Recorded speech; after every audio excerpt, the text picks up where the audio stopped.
विचार करो अपने जीवन को। घंटा 2 घंटा आप ठीक से बैठ नहीं सकते हैं, बैठने की कला आपको मालूम नहीं है।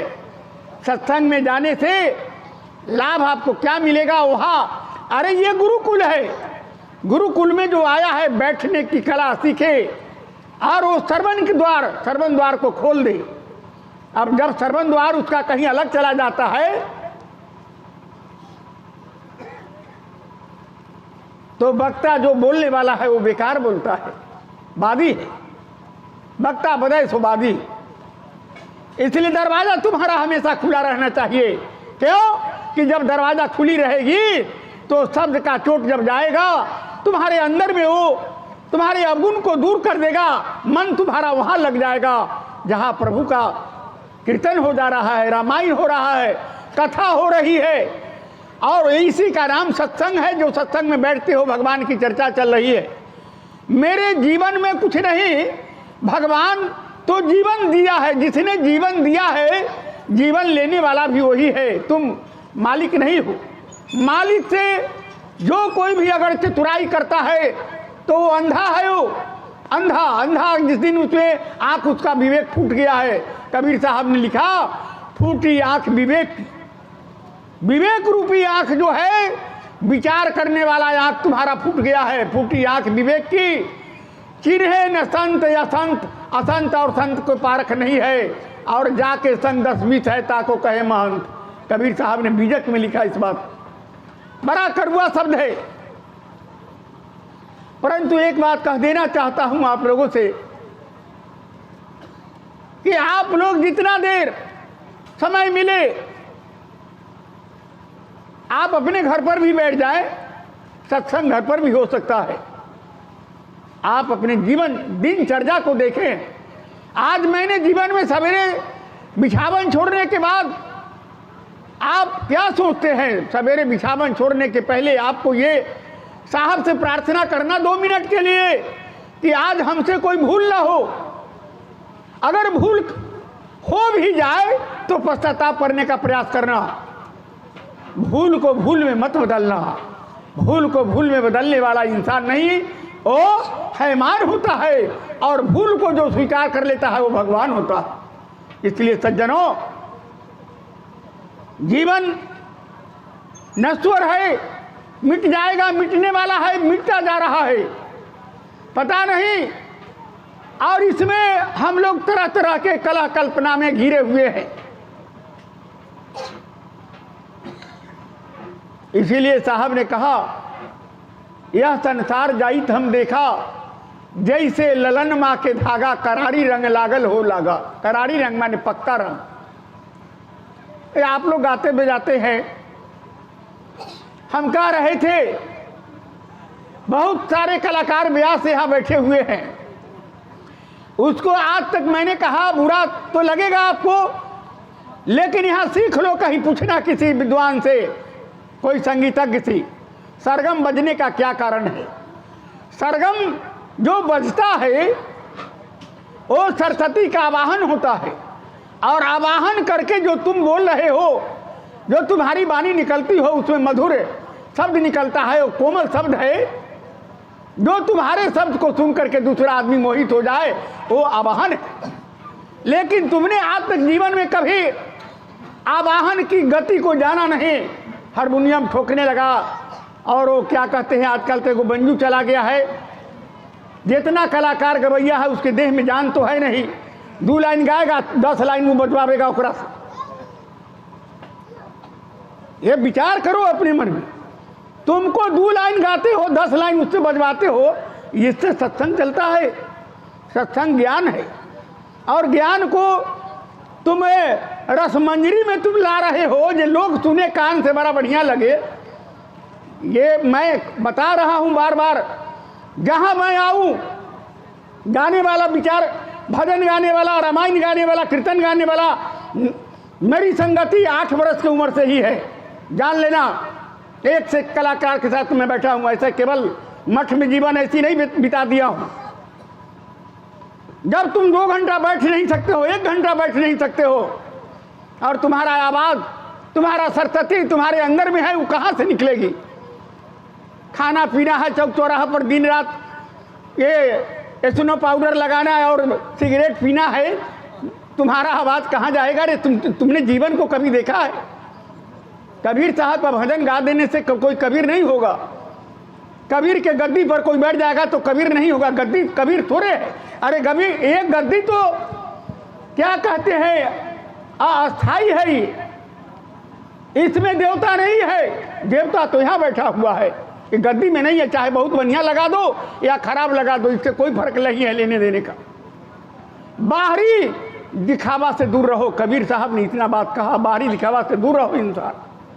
इंसान की जिंदगी में कितनी भी झमेला आएगा, लेकिन अगर सद्गुरु के चरणों में अगर हमारा मन समर्पण भाव हो जाएगा, समर्पण एक शब्द है, वो समर्पण है। राम के चरणों में हनुमान ने समर्पण कर दिया। राम वही है, कृष्ण भी वही है। तो राम और कृष्ण की चर्चा करते हो, राम तो तुम्हारे अंदर में है। साहब ने लिखा, रमे आत्मा रामचंद्र है, सुमति जानकी सीता है, मन रावण को मार जिन्होंने तन का दशहरा जीता है। दसों इंद्रिया युक्त जो दशरथ है वो शरीर है, ये रथ है, दसों इंद्रिया का रथ। साहब लिखे, रमे आत्मा रामचंद्र है, सभी प्राणी में रमन करने वाला वो राम, यही रामचंद्र है। और आपके अंदर में जो सुमति है वही जानकी है। और मन रूपी रावण को जिसने मार दिया, वो तन रूपी दो दसों इंद्रिया को जीत लिया, दशरथ को बना अपने बस में कर लिया। ये साहब कहते। लेकिन तुम कहाँ भूलते हो भाई, ये सत्संग में जाओ, कहीं बैठो, एक नितांत जरूरी है। एक शिक्षक क्लास में जाता है तो पहले वो बच्चे को देखता है कि ये क्या पढ़ना चाहता है। बहुत टीचर इसमें बैठे होंगे। वो बच्चे को देखता है, आज बच्चे का क्या हौसला है, मैं क्या बोलूं जो इसके अंदर में चला जाए। हमारे सद्गुरु कबीर साहब हमारे लिए खजाना खोल दिया। अभी सुन रहे थे आप पूर्वक्ता के द्वारा, शब्द की नाव पर चढ़े जो धाय कर, ये शब्द गाते हैं, ये शब्द नहीं है वो, ये शब्द की नाव नहीं है, वो शब्द है जो तुम्हारे चलते हुए में, सोते हुए में, जागते हुए में, काम करते हुए में जो निरंतर शब्द चलता है वो शब्द है। ये शब्द गाने वाला नहीं है। और जब वो शब्द तुम्हारे अंदर में निरंतर प्रवाहित हो रहा है, वो शब्द रूपी नाव पर तुम्हें चढ़ना है, तब तुम्हारा जीवन रूपी नाव किनारे लग सकता है सज्जनों। नहीं तो जीवन अगर असफल हो जाएगा तो बाद में पछताने से कुछ मिलेगा नहीं। साहब तो बराबर बतलाते हैं,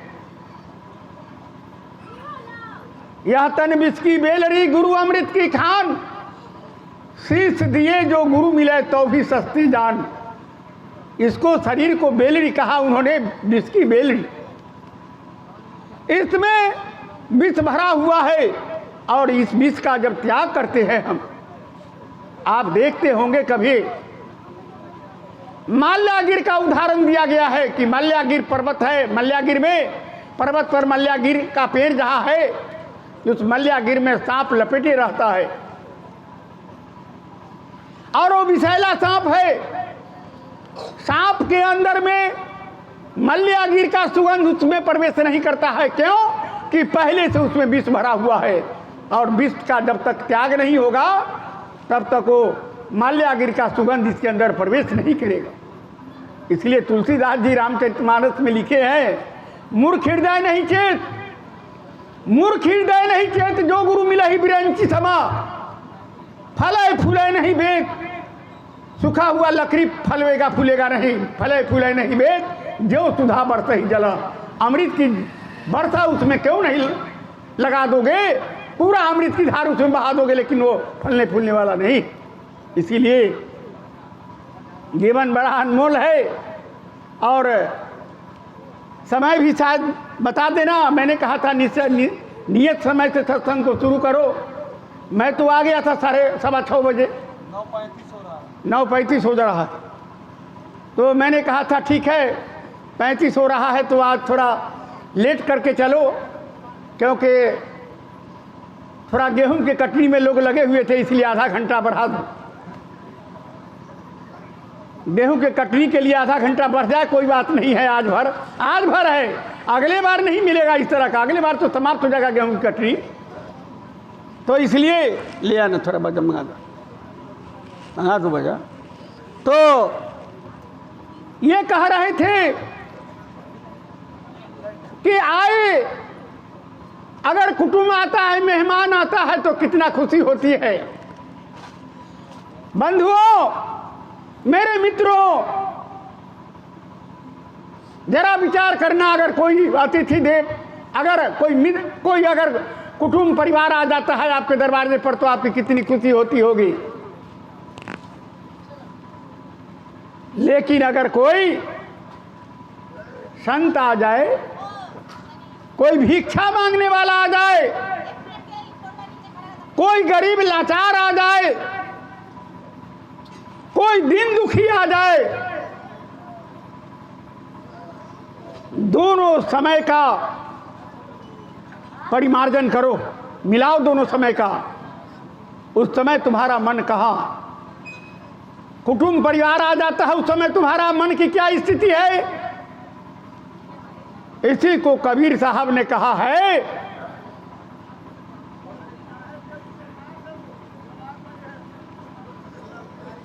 कबीर सोई पीर है। कबीर साहब ने इसलिए लिख दिया कबीर सोई पीर है, पीर माने देवता। कबीर सोई पीर है जो जाने पर पीर, जो दूसरे की पीड़ा को जानता है। आज जो पर पीर न जाने, जो दूसरे की पीड़ा को नहीं जाने, वो काफिर है, वो पीर नहीं हो सकता है।